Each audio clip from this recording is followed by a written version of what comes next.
എല്ലാവർക്കും white zone ഫുട്ബോളിന്റെ മറ്റൊരു വീഡിയോയിലേക്ക് സ്വാഗതം. ഈ ഒരു വീഡിയോയിൽ നമ്മൾ നോക്കാനായിട്ട് പോകുന്നത് കുറച്ച് ട്രാൻസ്ഫർ ന്യൂസുകളാണ്.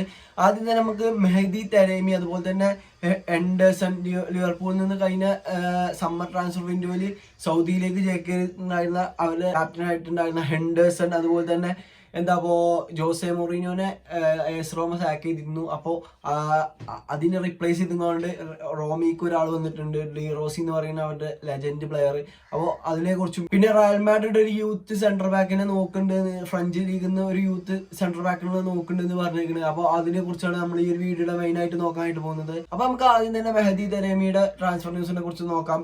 ഈ ഒരു മെഹദി തരേമി ഇപ്പൊ നിലവിൽ കളിച്ചുകൊണ്ടിരിക്കുന്നത് പോർച്ചുഗീസ് ലീഗിൽ FC പോർട്ടോക്ക് വേണ്ടിയാണ്. കഴിഞ്ഞ സീസണിൽ 22 ഗോളൊക്കെ നേടിയിട്ടുണ്ട് താരം. 22 ഗോളും 7 അസിസ്റ്റും കഴിഞ്ഞ സീസണിൽ നേടാൻ കഴിഞ്ഞിട്ടുണ്ട്. ഈ ഒരു സീസണിലാണെങ്കിൽ 15 മത്സരം കളിച്ചപ്പോൾ 3 ഗോളുകൾ സ്കോർ ചെയ്യാൻ ഈ ഒരു താരത്തിന് കഴിഞ്ഞിട്ടുണ്ട്. ഈ ഒരു താരം എന്ന് പറയുന്നത് ഏഷ്യൻ പ്ലെയർ ആണ്, ഇറാന്റെ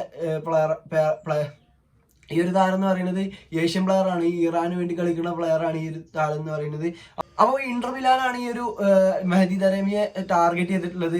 അപ്പൊ ഈ ഒരു ട്രാൻസ്ഫർ നടക്കുക അടുത്ത സമ്മർ ട്രാൻസ്ഫർ വിൻഡോയിലായിരിക്കും. ഈ ഒരു സമ്മറോട് കൂടി ഈ ഒരു പ്ലെയറിന്റെ കോൺട്രാക്ട് പോർട്ടോയിൽ അവസാനിക്കും. അതുകൊണ്ട് തന്നെ അടുത്ത സമ്മറിൽ ഫ്രീ ഏജന്റ് ആയിക്കൊണ്ടായിരിക്കും ഇന്റർ മിലാൻ ഈ ഒരു പ്ലെയറെ സൈൻ ചെയ്യുക. ഇനി നമുക്ക് സ്ലോവിൽ നടന്ന കാര്യം പറയാം. അപ്പോൾ ഇന്നലെയാണ് റോമ അവരുടെ മാനേജർ ആയിട്ടുള്ള ജോസെ മൊറീനോനെ സാക്ക് ചെയ്തിട്ടുണ്ടായിരുന്നത്. അതിനുശേഷം ഇന്ന് അവരുടെ തന്നെ പ്ലെയർ ആയിട്ടുള്ള ഡി റോസി എന്ന് പറയുന്ന ക്ലബ് ലെജൻഡിന് ആ ഒരു മാനേജർ പദവി കൊടുത്തിട്ടുണ്ടായിരുന്നത്. അപ്പോൾ ഒരു ജോസെ മൊറീനോന്റെ സാക്ക് എന്തുകൊണ്ടാണെന്ന് വെച്ചാൽ ഈ ഒരു സീസണിൽ പൊതുവെ റോമ കുറച്ച് ഡൗൺ ആണ്. ഈ സീസണിൽ എടുത്തു നോക്കുകയാണെന്നുണ്ടെങ്കിൽ റോമന്റെ കാര്യം കുറച്ച് കഷ്ടമാണ്. കാരണം ഈ ഒരു ഇപ്പോൾ ഇതുവരെ നടന്ന മത്സരത്തിൽ ലീഗ് ടേബിളിൽ അവർ 9ാം സ്ഥാനത്ത് മാത്രമാണ്. ഏകദേശം 29 പോയിന്റ്സ് ആണ് റോമ നേടിയിട്ടുള്ളത്. 1ാം സ്ഥാനത്തിൽ ഇന്റർ മിലാനായിട്ട് നോക്കുമ്പോൾ ഏകദേശം 21 പോയിന്റ്സിന്റെ ഡിഫറൻസ് ഈ ഒരു റോമക്ക് ഉണ്ട്. അപ്പോൾ അങ്ങനത്തെ ഒരു മോശം ഒരു ഫോമിലാണ് ഈ ഒരു സീസണിൽ ഉടനീളം റോമ കടന്നു പോയിട്ടുണ്ടായിരുന്നത്. അപ്പോൾ അതുകൊണ്ട് തന്നെ ആയിരിക്കാം ജോസെ മൊറീനോക്ക് സാക്ക് കിട്ടിയിട്ടുണ്ടാകുക. അപ്പോൾ അതിനെ കുറിച്ചുള്ള എന്തുകൊണ്ടാണ് റോമ സാക്ക് ചെയ്തിട്ടുള്ളത് എന്നുള്ളത് ഒരു ന്യൂസ് വന്നിട്ടില്ല. അപ്പോൾ അത് വന്ന് നമുക്ക് അതിനെ കുറിച്ച് വീഡിയോ ചെയ്യാം. അപ്പൊ ഇനി നമ്മൾ നോക്കാൻ പോകുന്നത് ജോർഡൻ ഹെൻഡേഴ്സനെ കുറിച്ചിട്ടാണ്. അപ്പോൾ കഴിഞ്ഞ സമ്മർ ട്രാൻസ്ഫർ വിൻഡോയിലായിരുന്നു ഹെൻഡേഴ്സൺ ലിവർപൂൾ ഇട്ടുകൊണ്ട് അൽ ഇത്തിഫാക്ക് പറയുന്ന ടീമിലേക്ക് കയറിയിട്ടുണ്ടായിരുന്നത്. അപ്പോൾ ഈ ഒരു ജനുവരിയോട് കൂടി അവിടെ നിന്ന് വന്ന ന്യൂസ് അറിയുന്നത് ഹെൻഡേഴ്സൺ അവിടെ കളിക്കാൻ താല്പര്യമില്ല എന്നുള്ളതാണ്. സൗദിയിൽ ഹെൻഡേഴ്സണ് പൊരുത്തപ്പെട്ട് പോകാൻ കഴിയില്ല എന്നുള്ളതാണ് ഹെൻഡേഴ്സൺ തന്നെ പറഞ്ഞതാണ്. അതിനുശേഷം ഹെൻഡേഴ്സണായിട്ട് കൂടുതലായിട്ട് റൂമർ വന്നിട്ടുള്ള ഒരു ക്ലബ്ബായിരുന്നു അജാക്സിലേക്ക് തന്നെയാണ് ഇപ്പോൾ ഈ ഒരു ഹെൻഡേഴ്സൺ പോകുമെന്ന് പറയുന്നത്.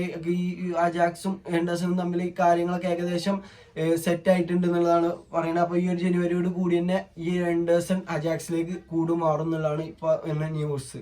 ഫാബ്രിസിയോ റൊമാനാണ് ഈ ഒരു ന്യൂസ് റിപ്പോർട്ട് ചെയ്തിട്ടുള്ളത്. ഇനി നമുക്ക് ഈ റയൽ മാഡ്രിഡ് ഇൻട്രസ്റ്റഡ് ആയിട്ടുള്ള ഒരു 18 വയസ്സ് മാത്രം പ്രായമുള്ള 2005 പൗണ്ട് ഡിഫൻഡറെ കുറിച്ചിട്ട് നോക്കാം. ഈ ഒരു ഡിഫൻഡർ പേര് ലെനി യോറോ എന്നാണ്. ഫ്രഞ്ച് ലീഗിൽ ലില്ലേക്ക് വേണ്ടിയാണ് ഈ ഒരു പ്ലെയർ കളിക്കുന്നത്. ഫ്രഞ്ച് ഫുട്ബോളറാണ്.